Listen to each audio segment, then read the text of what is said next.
Bismillahirrahmanirrahim. Assalamualaikum warahmatullahi wabarakatuh. Alhamdulillah, segala puji bagi Allah yang maha pengasih dan maha penyayang. Pertama-tama marilah kita panjatkan puja dan puji syukur kita atas kehadirat Allah Subhanahu wa taala yang telah memberikan kita beribu-ribu nikmat, terutama nikmat iman dan Islam. Salawat serta salam tak lupa mari kita junjung tinggi kepada baginda Nabi Muhammad SAW bersama ahlul baitnya, juga kepada dosen-dosen kami, orang tua kami, saudara kami, pemimpin-pemimpin kami, muslimin dan muslimat yang terdahulu dan juga yang akan datang. Langsung saja, saya Yuni Nur Aini. Di sini saya akan membahas tentang dialek bahasa Arab. Dialek dari bahasa Yunani yaitu dialektos adalah varian-varian sebuah bahasa yang sama. Varian-varian ini berbeda satu sama lain, tetapi masih banyak menunjukkan kemiripan satu sama lain sehingga belum pantas disebut bahasa-bahasa yang berbeda. Biasanya, pemberian dialek adalah berdasarkan geografi, namun bisa berdasarkan faktor lain, misalkan faktor sosial. Sebuah dialek dibedakan berdasarkan kosakata, tata bahasa, dan pengucapan. Dialek atau lahjah menurut para ahli bahasa Arab adalah bahasa dan huruf yang digunakan oleh sekelompok orang dalam rumpun tertentu yang menyebabkan adanya perbedaan ucapan bahkan bacaan antara satu dengan yang lainnya. Faktor terjadinya dialek dalam kehidupan masyarakat tentu memiliki adat istiadat, budaya, pemikiran, dan rasa yang berbeda-beda. Masyarakat Arab Mesir tentu memiliki kebiasaan-kebiasaan dan warna budaya yang berbeda dengan masyarakat Arab Yaman, Saudi, Irak, Iran, Oman, dan sebagainya. Oleh karena itu, dapat dipastikan bahwa faktor sosial sangat menentukan perbedaan lahjah. Perbedaan seperti ini menjadikan aneka ragam dialek Arab.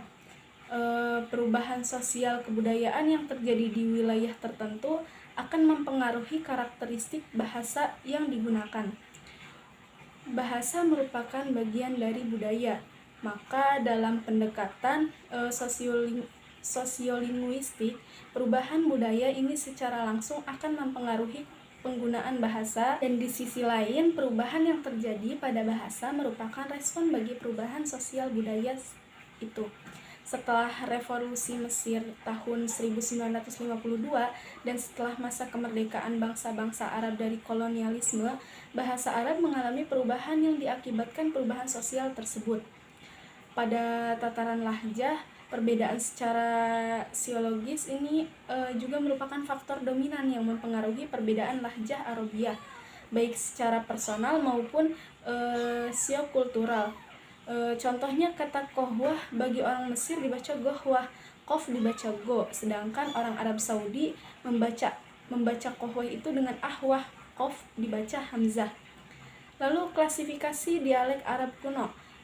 Pendapat orientalis, dialek Arab kuno terbagi menjadi dua, yaitu dialek utara dan dialek selatan.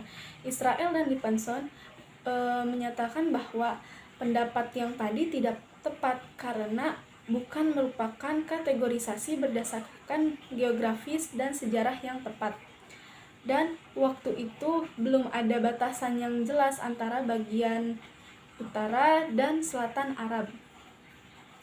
Klasifikasi yang tepat menurut Israel dan Lipanson, dialek Arab Baidah dan Bakiyah. Dialek Arab Baidah itu dialek disebut juga Arabiah Nukusi, bahasa Arab artefak, karena hanya diketahui dari temuan-temuan artefak yang ditemukan di sepanjang Damaskus dan Hijaz Utara. Dialek ini tidak ada lagi penuturnya. Dialek ini meliputi dialek semenanjung Arab Selatan dan sebagian dialek Arab Utara. Lalu dialek Baidah Selatan banyak berisi peradaban Aramiyah menggunakan huruf yang mendekati huruf musnad, nama jenis hot seiring dengan sejarah Bishri, perang Nibti, perang Persia, dan perang Romani. Dialek Baidah Utara dipengaruhi oleh peradaban Nibti, sehingga tertulis dengan aksara Nibti. Lalu ragam dialek Arab Baidah ada Samudiyah, artefaknya dinisbahkan kepada kaum Samud yang tersebut dalam Al-Quran. Artefaknya ditemukan sekitar 2000 buah, sebagian besar di Hijaz dan sebagian yang lainnya di Damaskus Timur dan Sinat. Lalu Syafawiyah, dialek yang dinisbahkan kepada daerah Sofat karena sebagian besar ditemukan di wilayah tersebut. Jumlah artefaknya lebih dari 200 buah dan ditemukan sampai abad 1 dan 11 Masehi. Bentuk tulisannya sangat mirip dengan tulisan Arab Samudiyah, Lihyaniyah, dialek yang dinisbatkan kepada kabilah Libyan yang tinggal di daerah Hijaz Utara. Sebagian besar artefak Lihyaniyah menunjukkan tahun antara 400 atau 300 sebelum Masehi. Lalu ketiga dialek tersebut, Samudiyah, Syafawiyah, dan Lihyaniyah, dianggap sebagai dialek Arab Baidah yang paling dekat mirip dengan bahasa Arab Fusha dibanding yang lain. Bentuk tulisannya dengan tulisan yang lainnya itu sama. Lalu dialek Arab Baqiyah, dialek ini yang disebut Arabiyah, bahasa Arab, merupakan bahasa Arab yang hidup dan dipakai hingga sekarang. Dialek ini berasal dari berbagai dialek yang berbeda-beda, sebagian besar dari Arab Utara dan sebagian dari Arab Selatan. Bahasa dari dua wilayah tersebut berakulturasi sampai akhirnya menjadi satu bahasa, yaitu bahasa Arab Fusha. Dialek ini tersebar sebelum Islam digunakan dalam syair-syair, qasidah, dan pidato. Ia menjadi semakin kuat dan terjaga dengan turunnya Al-Quran.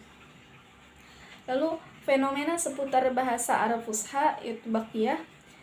Bahasa Arab Fusha terbentuk karena terjalinnya hubungan antara orang Arab dari satu kabilah dengan kabilah lainnya melalui pasar karena perang serta lomba sastra berupa puisi, syair, pidato, dan lain-lain.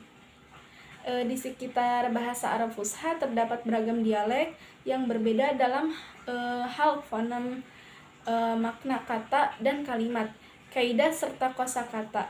Bahasa Arab Fusha, dialek Quraisy, dan bahasa Arab Al-Quran. Di semenanjung Arab telah ada beragam dialek dengan bermacam-macam fonem, kosakata, struktur bahasa, dan lain-lain. Di samping beragam dialek tersebut, terdapat satu bahasa persatuan yang digunakan para sastrawan, digunakan di pasar-pasar, dan pada berbagai kegiatan sosial. Saat Islam datang, ia cenderung memilih bahasa persatuan dan digunakan di dalam Al-Quran agar semua kabilah memahaminya.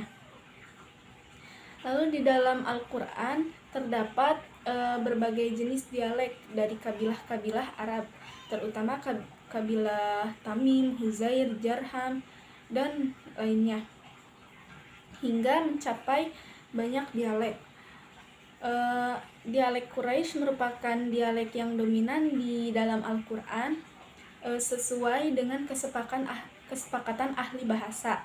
Hal ini sesuai dengan sabda Nabi, jika kalian berselisih dengan Zaid bin Sabit tentang Al-Quran, maka tulislah ia dengan bahasa Quraisy, karena Al-Quran turun dengan bahasa mereka, yaitu bahasa Quraisy. Cukup sekian dari saya, kurang lebihnya mohon maaf. Wassalamualaikum warahmatullahi wabarakatuh.